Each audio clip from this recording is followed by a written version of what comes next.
इसका main 2 reaction है जो बहुत इंपॉर्टेंट है, ऑर्गेनो जिंक कंपाउंड्स।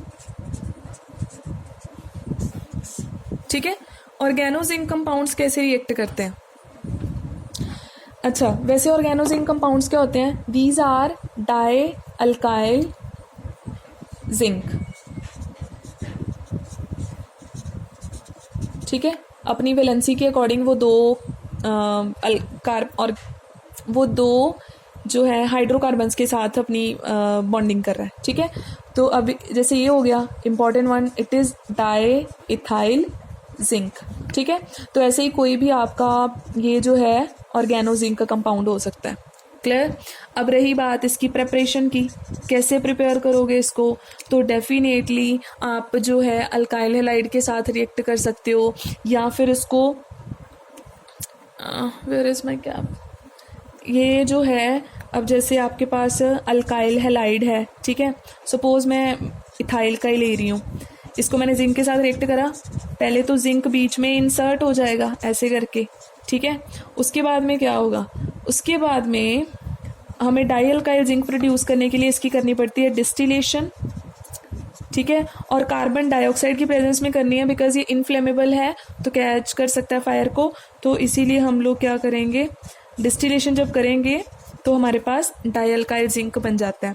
या फिर डिस्प्लेसमेंट, वो जो एक्सचेंज रिएक्शन अभी हमने करी ना लिथियम की, वैसे भी एल्यूमिनियम का हमने कंपाउंड लिया, जिंक के साथ रिएक्ट करवा दिया, जिंक का कंपाउंड बन जाएगा और जो एल्यूमिनियम है वो डिस्प्लेस हो जाएगा। ठीक है, एंड देन बैलेंसिंग।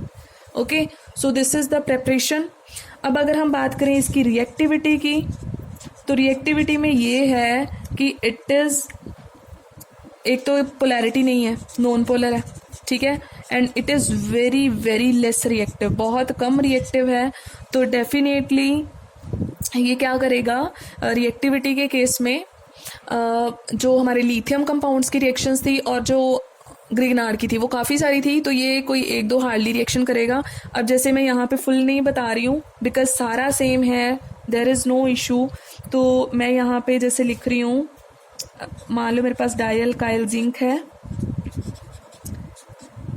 मान लो ये भी वैसे ही करेगा, सब्सटीट्यूशन कर सकता है आराम से। ठीक है, तो अगर सब्सटीट्यूशन करनी है तो मैं यहाँ पे सपोज प्राइमरी हैलाइड ले लेती हूँ, तो ये रिएक्शन नहीं करेगा।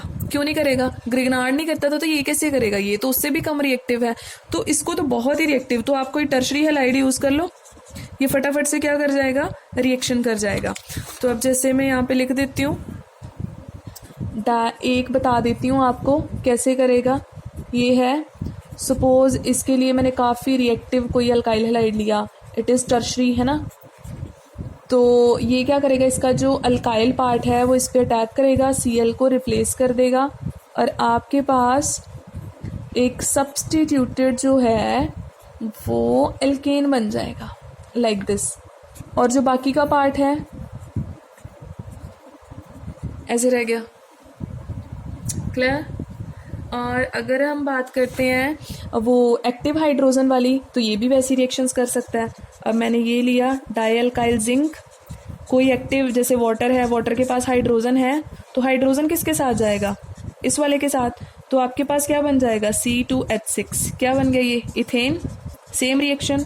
ठीक है, बाकी का पार्ट क्या बचा, जिंक बच गया, उसके साथ एक अल्काइल ग्रुप बच गया और इधर से एक OH बच गया।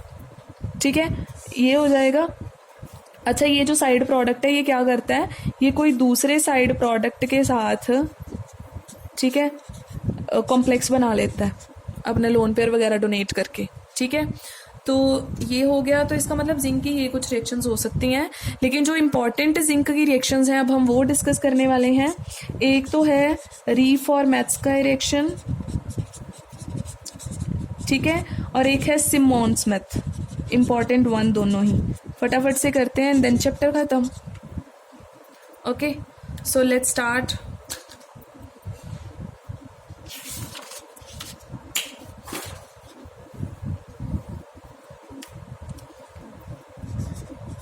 रीफॉर्मेट्स्का रिएक्शन, इसमें ना आपने 2 रिएक्टेंट लेने हैं। ठीक है, एक तो आपने यहाँ पे लेना कोई कार्बोनिल कंपाउंड एल्डिहाइड कीटोन वगैरह कुछ भी हो गया, ठीक है। तो कौन से दो रिएक्टेंट थे? एक तो आपने लेना है अल्फा ब्रोमो एस्टर, ठीक है, प्लस एक आपने लेना है carbonyl compound. Carbonyl compound means aldehyde ketone कुछ भी, उनको in the presence of zinc reaction करवा देनी है एंड देन आपका जो प्रोडक्ट आएगा, और इसको हम रिएक्शन को क्या बोलते हैं? रीफॉर्मेट्स की, ठीक है। तो अब हम डिसाइड करते हैं कि कौन कौन से हमने लेने हैं रिएक्टेंट। अल्फा ब्रोमो एस्टर, पहले एस्टर बना लेते हैं कोई, ठीक है। This is your ester. Alpha bromo मतलब एस्टर की जो नेक्स्ट कार्बन है उसके साथ ब्रोमीन लगा हुआ है, ठीक है, बाकी हाइड्रोजन बैलेंस कर दो। तो ये मैंने कोई अल्फा ब्रोमो एस्टर खुद से कुछ भी ले लिया। इसको ऐड किस में करना है? इसको हमने सपोज ये मैंने कीटोन लिया और in the presence of zinc हम रिएक्ट कर रहे हैं, तो क्या प्रोडक्ट होगा, ठीक है। तो हम लोग क्या करते हैं, मैं सीधा मैकेनिज्म पे आ रही हूँ, फिर हम देखते हैं प्रोडक्ट क्या होगा, फिर इजी होता है डिसाइड करना ना, ठीक है। सीधा मैकेनिज्म कर रहे हैं, तो कैसे करना आपने मैकेनिज्म का? सबसे पहले बच्चे ये बात है कि ये जो अल्फा ब्रोमो एस्टर है ये जिंक के साथ रिएक्ट करेगा। क्यों करेगा? बिकॉज ये आपके पास एक अल्काइल हैलाइड की तरह ही है, ये सारा आपका आर पार्ट हो गया, ठीक है। अल्काइल है, साथ में हैलाइड है, और ये क्या है? जिंक। तो जब भी हम किसी अल्काइल हैलाइड को जिंक के साथ रिएक्ट करते थे तो जिंक क्या करता था? बीच में इंसर्ट हो जाता था। अभी मैंने कहीं करवाया, जैसे ये कोई अल्काइल हैलाइड है, जिंक के साथ रिएक्ट करा, जिंक बीच में इंसर्ट हो गया, आपके पास अल्काइल जिंक क्लोराइड बन गया, ठीक है। तो अब हमने क्या करना है, हम सबसे पहले लेंगे अल्फा ब्रोमो एस्टर, ठीक है, अल्फा ब्रोमो एस्टर। ये किसके साथ रिएक्ट करेगा? जिंक के साथ। और आपके पास कंपाउंड क्या बनेगा?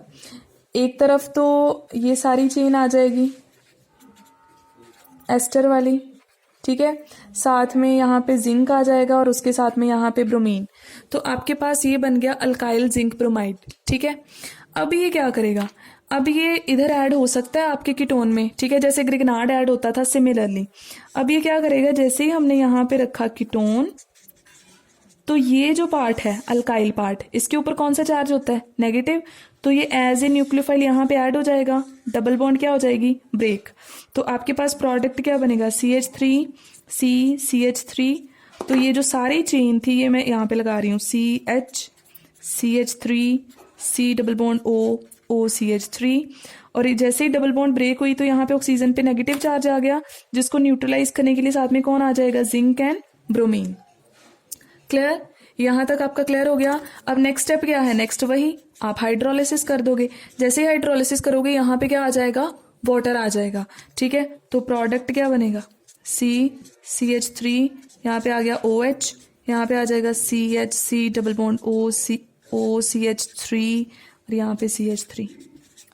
दैट्स द रिजल्ट, ठीक है। और अगर हम बात करें कि ये जो हमारा प्रोडक्ट बन रहा है ये क्या प्रोडक्ट है, तो ध्यान से देखो, है ये एस्टर ही। हमने लिया क्या था? एस्टर की अल्फा पोजीशन पे कोई हैलोजन लिया था, लेकिन अब यहाँ पे कोई हैलोजन नहीं है, उल्टा हमारे पास जो बीटा पोजीशन है, this is ester alpha beta, beta के ऊपर एक OH ग्रुप आ गया है, ठीक है। तो हम इसको क्या बोल देंगे? This is beta hydroxy ester, ठीक है। बीटा हाइड्रोक्सी हमारे पास क्या आ जाएगा? एस्टर आ जाएगा। Is it clear? So from alpha bromo ester we are preparing beta hydroxy ester by adding it into carbonyl compound in the presence of zinc. Clear है reaction? Now come to the last reaction, Simon-Smith, ठीक है। वो हम cyclic compounds जो है उनको बनाने के लिए सिंथेसाइज यूज करते हैं, ठीक है। Simon-Smith reaction. So what is this? इसमें आपने कोई एल्कीन लेनी है, ठीक है, उसकी आपने जो रिएक्शन है वो कर देनी है with zinc copper couple and methylene iodide. तो मैं यहाँ पे दो कंपाउंड लिख रही हूँ। मिथाइलिन पता ना CH2 यूनिट होती है, मिथाइलिन आयोडाइड लिया, जिंक कॉपर कपल यूज कर रहे हैं और एल्कीन यूज करिए, बस इतना है और आपकी रिएक्शन डन, ठीक है। अब देखते हैं कि रिएक्शन कैसे होगी। तो फिर से हम चल रहे हैं यहाँ पे सीधा ही मैकेनिज्म पे। कैसे होगा रिएक्शन? ये आपका फिर से कोई अल्काइल हैलाइड है, अगर मैं इसको ऐसे लिख दूं, ये पार्ट एक हो गया R और this is your alkyl halide. तो सबसे पहले जो आपका जिंक है वो इसके साथ रिएक्ट करेगा, ठीक है। तो क्या होगा, आर पार्ट जो सारा है वो एक तरफ रह जाएगा, बीच में जिंक इंसर्ट हो जाएगा और साथ में आ गया आयोडीन।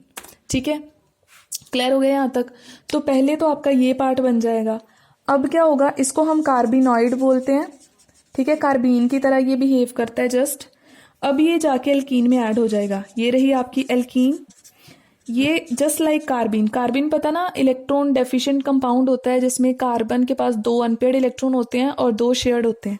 ठीक है, तो कार्बिन यहाँ पे एक तरफ इसकी आयोडीन है और एक तरफ जिंक आयोडीन है, कार्बिनॉइड बन गया। ये इंटरेक्शन करेगा विद एल्कीन, तो यहाँ पे आपकी एक साइक्लिक रिएक्शन हो जाएगी। साइक्लिक कैसे, ये यहाँ पे, ठीक है, ये यहाँ पे, तो आपका एक पूरा साइकिल कंप्लीट हो गया। तो प्रोडक्ट आपके पास क्या आएगा, ये कुछ ऐसा प्रोडक्ट आ जाएगा। क्लियर, और ये साइड प्रोडक्ट, ये दोनों रिमूव हो जाएंगे जिंक आयोडाइड बनाकर। That's it. So Simmons Smith reaction को हम लोग क्या करते हैं, साइक्लोप्रोपेन बनाने के लिए यूज करते हैं। एक कार्बन हमारा हो गया मिथाइलिन आयोडाइड का और 2 हमारे हो जाएंगे जो एल्कीन। तो एल्कीन कोई भी हम इधर चेन बड़ी ले सकते हैं, उस अकॉर्डिंग हमारा डिफरेंट डिफरेंट साइक्लोप्रोपेन्स बन सकते हैं। This is your Simmons Smith reaction. ठीक है, so this is all about the chapter. Hope you get all the chapter, okay, the whole chapter. So bye bye, thank you.